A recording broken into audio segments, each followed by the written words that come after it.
All right, everybody, welcome back to another episode of the Cooldown Room. This time, there's a little less participants than usual. This time, it's just me and Kaden, and we're here in Sonoma, California. Very different from our usual Winchester, California filming locations. This weekend, we were doing Formula KFX, which is like Club 100, but the first debut here in the U.S. For their Launch Day 1 event. So that was a lot of fun. So we'll go over that and everything, but it'll be a little bit of a shorter episode today, kind of like a diet episode, if you do say, and everything. An exclusive, dude. Only true consumers of the podcast will understand. Only consumers. Only consumers. Oh, I guess we'll just start it off. I guess just what do you thought of the trip so far? I think it's fun, dude. I'll be so real. I was not expecting San Francisco to be that sick. 100%. The city was like crazy aura. It was. That's like the only way to describe it. I'll be so real. It was a lot of fun driving through San Francisco and stuff. No, I didn't go outside, so I didn't see any homeless people. Okay, so it was cool just driving around, and the scenery and kind of like the feel was really nice. Yes. Driving through it though was horrible. I didn't have to do that, so I had to do it. Owned. Can confirm, not fun, but I will have to do it again tomorrow morning. Yeah. At 5 a.m. At 5 a.m., bro. At 5 a.m. Oh. At least we have a short flight, though. True, 2 hours is pretty sick. 2-hour flight is, like, pretty much nothing. Yeah, you just sit there. That's, like, the perfect time for one movie. Exactly. One movie, and you could lock in, get some work done, and then you're like, oh, we landed. Oh, this is great. Oh. All right, let's actually talk about the event.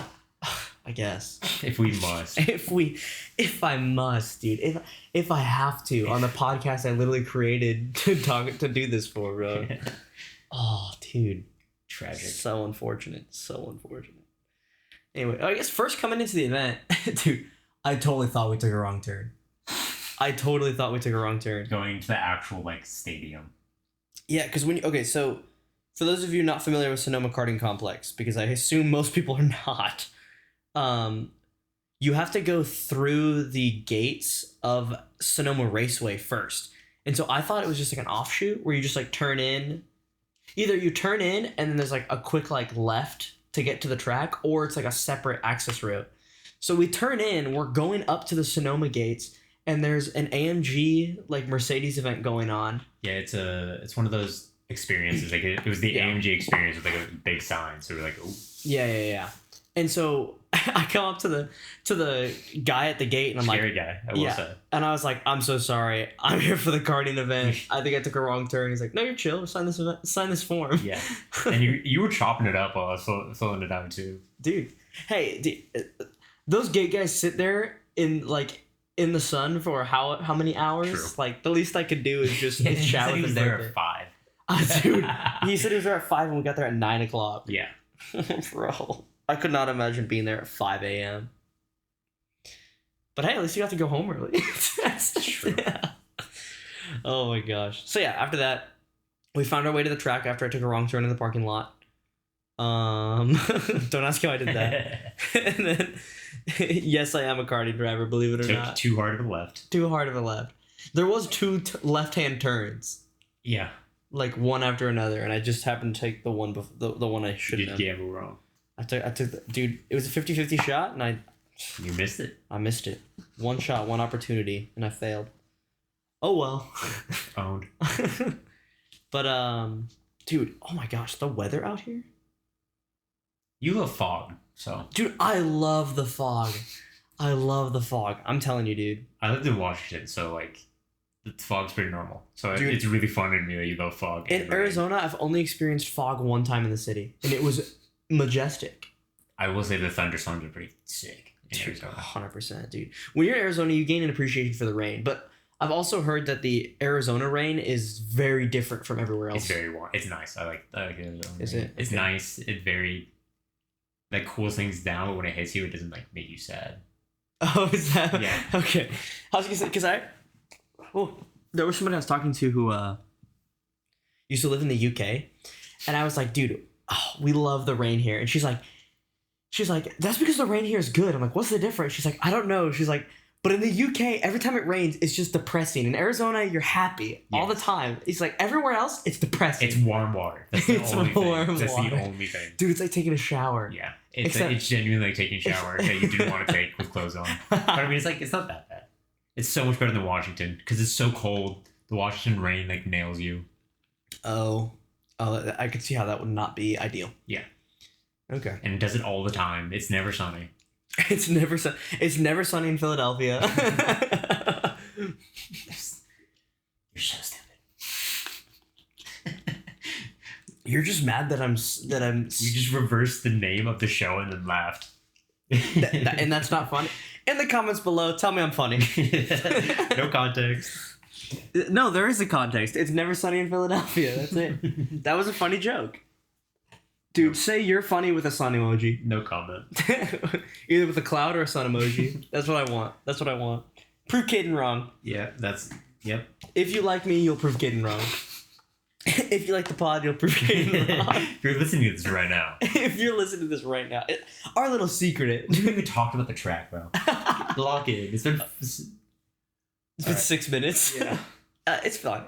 Dude, we're having fun on the pod. We are having fun in the bird. Dude, we're cooling down in the cooldown room. We are cooling down. Oh, dude, that's a good one. Oh, you can hear this. The audio. I was waiting for it. I was like, can you hear that? Oh my god. Wait, can you hear the back cracks? Hold on. That was a good one. Yeah, if you say so. It felt good. That's what I mean. Great, man. Yeah, you can't feel my spine cracks. I hope not. So, okay. Anyways, to the actual event. I think it was run very well. It was pretty good. So especially for the first time event. Yeah, over the course of the entire event, I think we ran maybe an hour. No, probably 30 minutes behind. 30 minutes due to like actual like just inexperience. Like no, yeah, that's like just there wasn't even any issues. It was just like the event was starting to get like they're just gaining their footing on how things need to run and stuff like that, and it was. Yeah, it was great. You can tell, like, it was just, like, a one-time mistake. Like, oh, this is wrong. We'll fix it next time. And they did. And yeah. And then there's a red flag. Because... We'll get to there. We'll get to that point. So, yeah. So, the event started with us having a small driver's briefing after getting checked in and stuff. Before you go to actual racing, explain the structure, like, the different groups. Yeah. So, the way that the event worked is we had 3 total racing classes and a bonus 4th. So we had juniors, which was 12 to 17. And that was a mandatory weight of 132 pounds, and you would add ballast. So it is a ballasted series. Then there's senior, which are ages 18 up, and that is a... 18 to 34. Yeah, 18 to 34, technically. And then that is a weight of 172. And then Masters, which is 35 plus, and I don't know what the ballast, what the weight minimum is. Also, senior's 170. It's 172.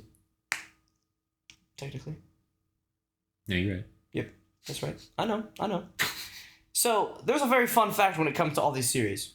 There are 2 weight posts on the back of the cart. Combined, you can add 28 pounds. With gear and seat insert, I weigh 120. Fun fact. 120 and 28 do not add to 172. Believe it or not. Believe it or not. Ripley's Believe It or Not. I did not. Just not pull it out twice in one day. You cannot be hitting the Ripley's. You can't tell the podcast that, dude. That's embarrassing, bro. I'm just saying, you did it. The world's got to know. No. You hit that twice in a day. Dude, I had to. Anyways, so... those 2 numbers do not add up to 172. Far from it. So they made the senior light class, and I raced with the juniors. So I had no competition technically within class. Well, I had one other driver technically within class. That was there for quality. And that's it. Yeah. And so, yeah, that was fun. But it was still the kart and track combo is very fun. The Sonoma's a good track. Karts are very, they're just enjoyable. Like I like them. The karts are a lot of fun. They're definitely more drivable than a regular competition car. I would say they're on par in different ways. Yes, physically yes, but they're much more like rental cars where like you have to carry minimum speed. Yeah, I think if they had stickier tires for sure. Oh yeah, and you could definitely tell it's a more tuned down motor. Yeah, at least with the exhaust. because it doesn't have that second power band kicking in like my Rotax. Yeah, because I was waiting for it. Me too. Yeah, I was like, it was revving out. I'm like, we're getting up there, and there's no power band kicking in. Yeah, I think with that other power band kicking in, the slipstream would have been even more insane, dude. But so yeah, and then coming up to the event, first we had to do a 30-minute test session just to kind of get acclimated with the karts and the track and everything, and that was a lot of fun. Also, one other thing, the event had a live timing website that you could go to. Every karting event should have this. Yes. Rentals or not, you need to have. You have to. You have to. It's super nice. It's like super usable. You scan a single QR code and like for the entire day, and then you just like it's just there. It tells you times. It tells you gap. It tells you best time. You go into live, like you can go to the map and you can see where they are on track. Yeah, you can see a live like if you watched racing at any point, like at F1 and like the bottom left hand corner when they show the map the track map graphic with all the people with all the little dots swirling around. That's exactly what you saw, but it showed their positions on track. And it was really nice. We used it to like figure out corners. Like we figured out Monaco just because we were like, okay, let's watch like for top 3 people go through here. And like, okay, where's third? Dude, that was such a useful tool to use, dude. Oh my! And then also when I was watching you racing, I was using it I was watching the gap with it, and I'm like, dude, he caught up 2 tenths. No, dude, that made the whole event it is so much more enjoyable. Yes, because you don't have to stand around a screen. That's like really weird. Or just eyeball it and be like, I think he's fast. Yeah, that guy didn't mess up. That guy's fast. And then they throw it into the barriers, and you're like, never mind. My fault. You're like, I didn't understand. Yeah. No, but then so after our test session went well. A 30-minute test session. That's like. That was 29 laps. It was so sick. It was a long time. It was a lot of fun. Yeah. We should always do 30-minute test sessions. 30 minutes is a lot of fun. I will say people were complaining about being tired, but like, first of all, I don't care. Second of all, it didn't affect me. So I was gonna say having the test in the actual competition Rotax, dude, 40 minutes in that kart is equal to like 3 hours in this kart. Yeah. Because those tires are so much stickier. Yeah, so if these tires were stickier, it would have hurt. Yeah, for sure. Yeah, no, but it was that was a good one. Then we rolled into qualifying. So go for it. I was gonna say, so the way they did qualifying is it was a 10-minute practice that bled into a 5-minute qualifying at the end of the session. So it was 15 minutes on track, 10 minutes to kind of get acclimated with the kart, find your footing, and like kind of either get a pack that you're going to work with or just open up space for yourself, which worked out really well. That's very effective. Yeah. Well, unless you're me and so. Yeah, real. Skill issue. And 4 pounds over. And 4 pounds over on accident. That's so funny. We convince ourselves like, yeah, those are 2 pounds. Dude, we 100% just like, oh, what is it called, dude? Oh, what is it called? The like pill, the sugar pill. Oh, placebo. Yeah, we placebo affected ourselves. Yeah, I said like, yeah, that's 2 pounds. That's 2 pounds. And then I'm like, that's definitely 2 pounds. Because I ended it too. I was like, am I going insane? Dude, that was so funny. So to clarify, I was supposed to have 20 pounds of ballast. Dude, just like a genuine mistake, I got handed, instead of 2 more 2-pound ballasts, I got 2 more 4-pound ballasts, so I was 4 pounds over. Yeah. And I was like, I'm pretty sure this is 24 because I had 6 things in my hand. And I was like, 6 times 4 is 24. Like I can do math. Then I asked the guy, and he was like, yeah, no, that's probably like he was counting by 2, so that's probably 2 pounds. And I was like, yeah, this is 2 pounds. Dude, what it was is one of the kart mechanics totally said that. And we just convinced ourselves that it was 2 pounds. Yeah. Dude, we did it for 2 different ballasts because we were trying to balance out the ballasts on the different posts. And then he goes, Kaden lifts one up and he's weighing it between his hands. He's like, I think this one's 2 pounds. And he picks up the next one. He's like, that one's definitely 2 pounds. He puts it on there. And then he turns to me and he's like, well, I'm putting these on. See which one of those is 2 pounds. And I weigh the ballast out. And I said, I think this one's 2. And then I pick up the other one. I'm like, yeah, this one's definitely 2. And then I hand it to you and you're like, it's definitely 2. Genuinely, the funniest thing I've ever done in my life, dude, is 6 identical objects that look exactly the same. They're made size, of the same material, same density, same size, same shape, same density. And we hit the. They're definitely not the same They're weight. definitely half the weight. They're definitely half. When there's definitely a 1 pound shim that is a quarter of the height. And then I came in and you were like, "Yeah, no, we're stupid." I saw the 2 pounder. I'm like, we're the dumbest people alive, bro. Dude. Oh my gosh. So I was like, "Can I?" And then I asked the guy, I was like, "Please, can I have 2 2-pounders?" I was like, for no particular reason. For no particular reason, can you give me a 2 pounds? Dude, you could have just taken a couple of 2 pounds. Oh well, I guess you would have had to dig. Yeah, you would have had to. I thought about that and I was like, "I'll be nice." No, you're a real one for that. Yeah. You real. All right, so we're in the test session. We're figuring it out. I don't go off because I'm the GOAT. I did lock up 2 times. So I have a troubled past with karts with solely rear brakes because I like to be really aggressive on the brakes. Fun fact: if you only have rear brakes, it's really easy to lock up the rears, especially with one rear brake. Yeah, with one rear rotor. And so coming up to there's a corner called tick where you pretty much just come like.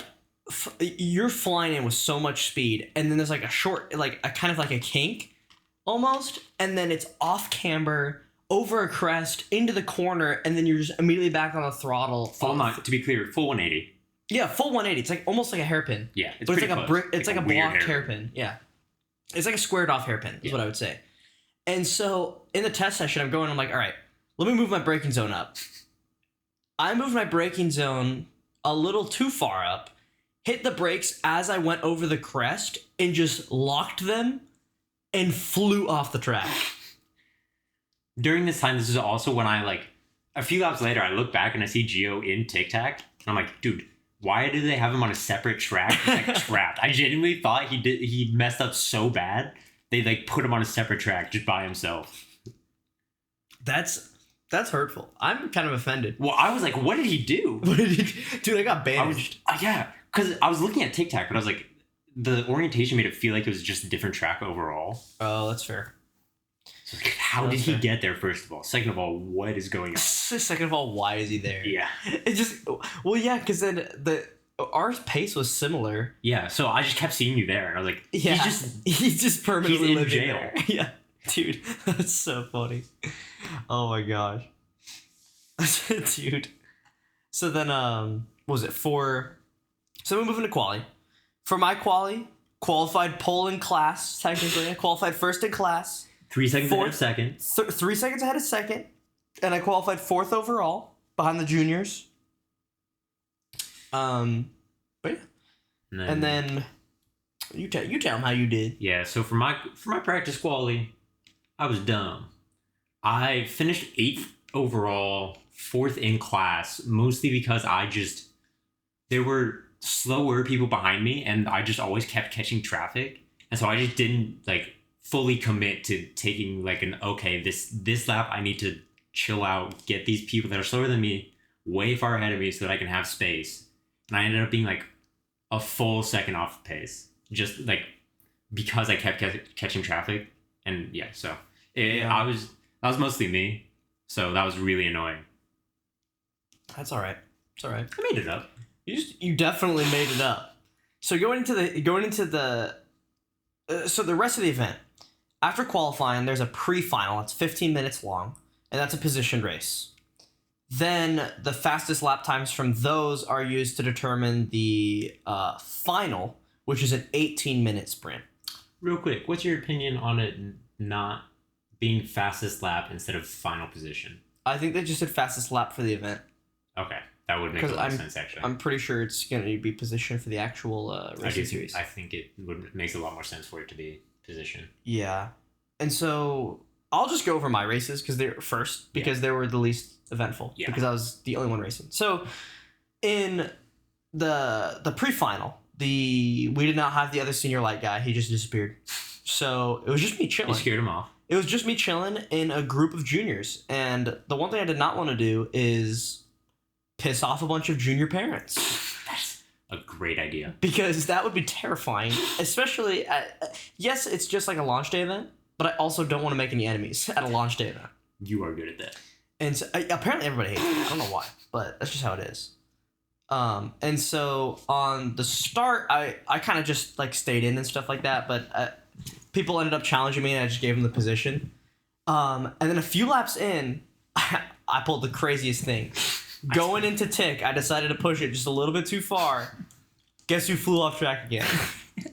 And yeah, so okay, this is just a mixture of like I didn't trust the tires to hook up into tick, and so I wanted to hit the brakes. But hitting the brakes with that much speed at that exact moment is just too much for the kart. And what I needed to do was lift. But I didn't trust the tires to just fully lift. I needed to touch the brakes. To be fair, this is a very terrifying corner. You're cresting over into a essentially chicane that's off camber. Like, it's a terrifying corner that you just don't feel like it should ever grip up. Yeah, like you guys will see it in the video when like in the onboard video I have. You guys will see it and you'll realize how like scary it actually is approaching the corner, because it's pretty terrifying. Yeah. And so I ended up spinning off track, which wasn't very fun. I ended up catching up to one of the junior drivers and passing them, and then checkered flag. Or no, I lied. Was that the red flag? That was the red flag. So I lied. I apologize. What actually happened is I was a decent bit behind, and then all of a sudden we go to full course yellow. I'm like, okay, this is kind of interesting, but reduce your pace to 40%. I'm just kind of puttering around track, and I passed through this corner called Kramer, and there's straight up just a kid like backwards in the barriers. I'm like, that sucks. Coming out of the kink, I found out where the other piece of the barrier went. It's in the middle of the track. And then I come onto the front the start finish stretch, and I see a red flag. I'm like, oh, all right, and we come to a stop. Oh my god, dude, that poor kid. So apparently what happened is one of these karts have adjustable pedals that like change the angle of the pedal, so it brings it closer to your foot. Of the pedal face. Yeah, of the pedal face. So it'll bring the pedal face closer to your foot. The pin that was holding it in the braking pedal face apparently fell out or just unhooked itself. And so when the kid went to press the brakes, his foot just didn't touch the pedal because it's now way farther than he can reach. And so he just couldn't brake and just hit a dude, and then they flew into the barriers. So it wasn't anyone's fault at all. I wouldn't have said it's even the event's fault, because they just those karts, for some reason, the pedal pins were really hard to get out. Yeah. So that's pretty impressive that happened in the first place. Yeah. And so it just happened. And what was very good too is that they were looking out for it for the rest of the event, because when they were filling up gas on all the karts, they went through with pliers to make sure all the pins were pressed in all the way. So like, again, great race organization and race direction. I'm very happy with especially with some other non-named events that we've been to. Yeah, we won't name those events, but you guys can definitely know by looking at my prior videos. And we go to them. We go to it very often. Including next week, actually. Ooh, that'll be exciting. A week from yesterday. We will be at. Oh no, you're right. It is on Fridays. Yeah.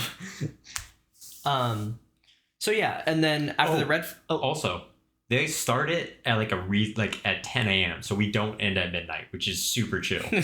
That's so real, dude. That's the best part. Yeah. But yeah, and so what was it? Oh yeah, after the red flag. Red flag finishes. We all line up single file, and then we go green. Also, crazy idea. They conform to the restart procedures. They did do that. I was reading the rulebook, and the rulebook restart procedures were what was used in the race. Yes, they did. After a quarter of the race was finished, use the most recent. Except they did put a kid to the back for some reason. It was because he was the one that was hit, so they had to sub his card out. But why did he get put in the back? Because he subbed the card out. Oh, is that in the rules? I think that's in the rules. I don't remember that. We did go over that. We did go over it, but I don't. I think it was that. So I think it's in the case of a mechanical failure, you are subbed to the back, but with a new card. Okay, cool. That's like the consolation.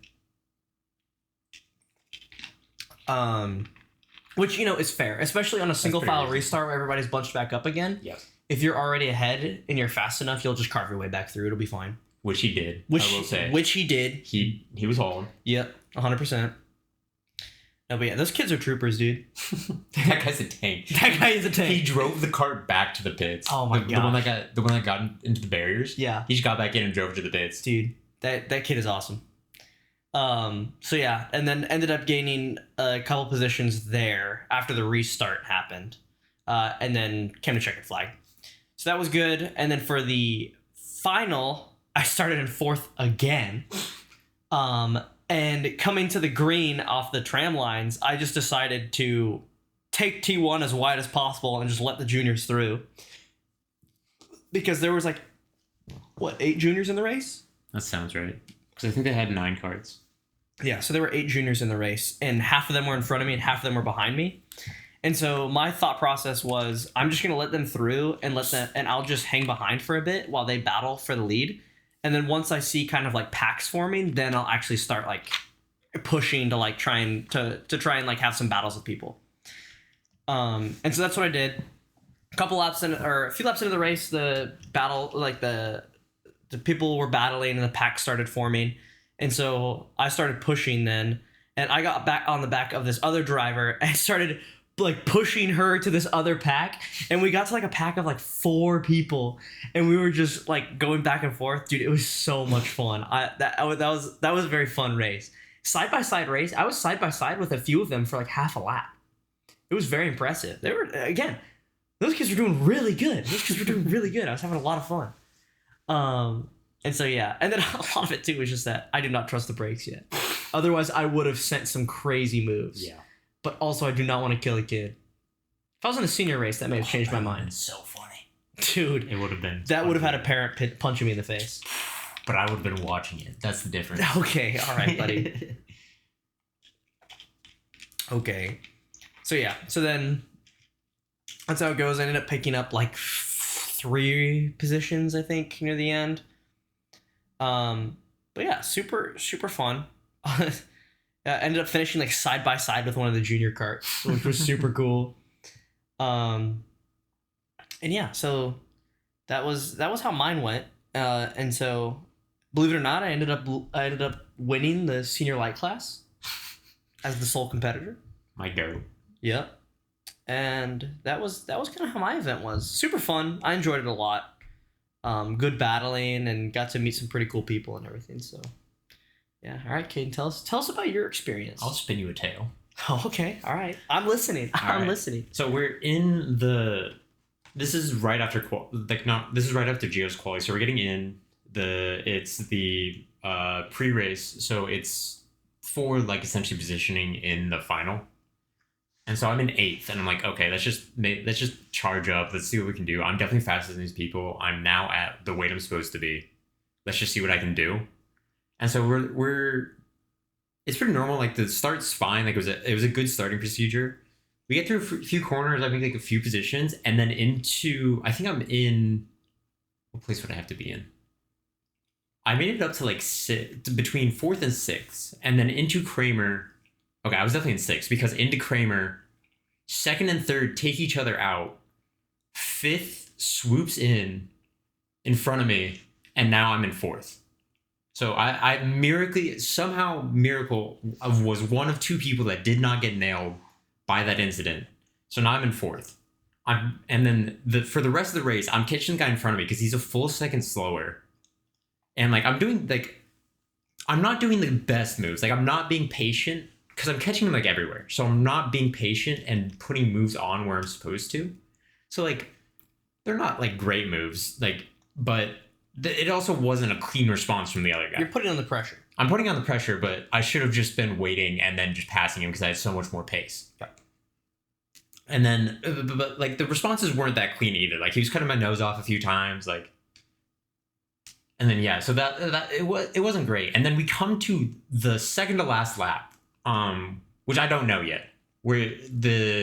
So I'm going into T1, and I have a pretty good overspeed on him through the straight.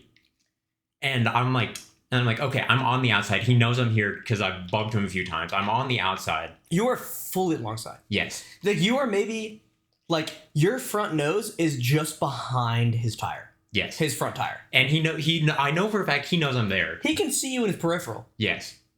And so I take the outside because, like, okay, I can just get some great overspeed through T1 and I'm past this guy and we're scot-free. And then he just pushes me wide. And I'm like, okay, this is weird. And then I feel the rear kick out and I'm like, oh my God. It's not even it pushes you wide. They're coming up to the corner. Kaden's on the outside. He just decides he wants to open up the corner and just pushes Kaden off track so that way he can have a traditional racing line entrance. Yes. And so then Kaden's in the dirt on the ripple strips.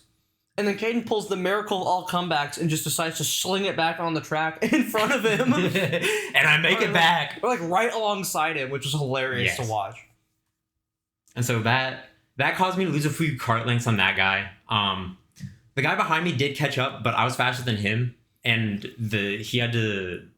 so I was just faster than him, so I was just pulling away from him. And I caught up to the guy again. And then it was just like, okay, I don't have enough time to actually pass this guy. It was like, well, I'm fast, so I don't really care. Like, it works.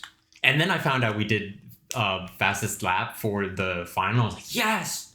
Because there were two masters that were like goated with the sauce. They were full second faster than everyone else. And then I was best of the rest. So that means I was third, which was sick. So then we go out for the race. We are in the tram lines. Like normal, like we do the warm-up lap, we get into the tram lines, we're just there.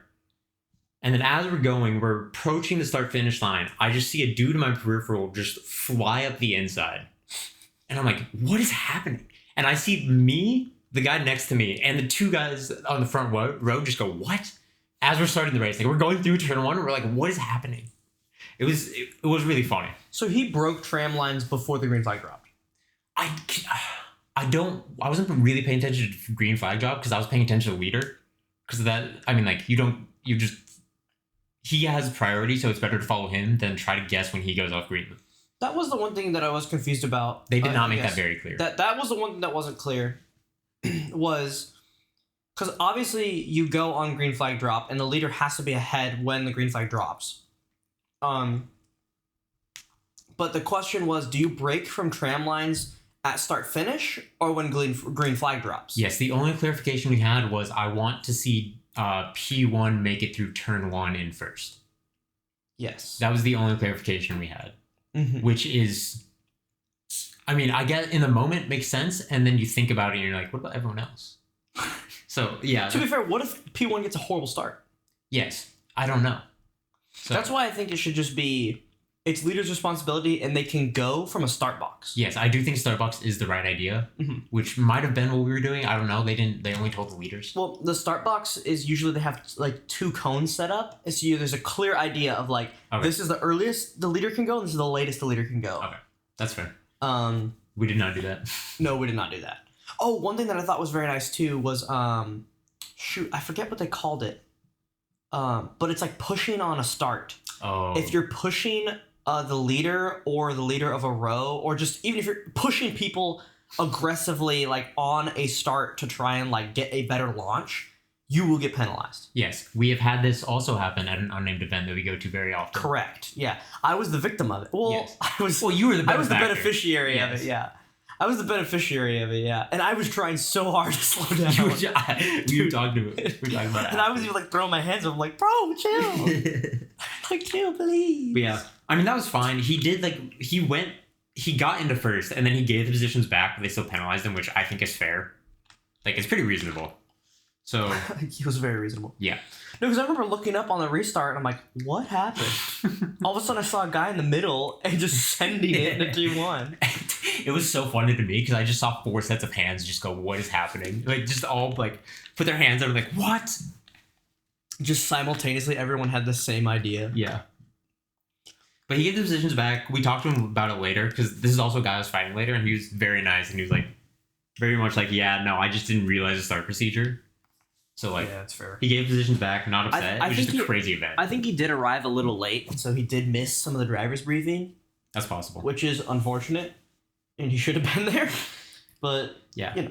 But then after that, I am I'm in P3 after he gets his position back.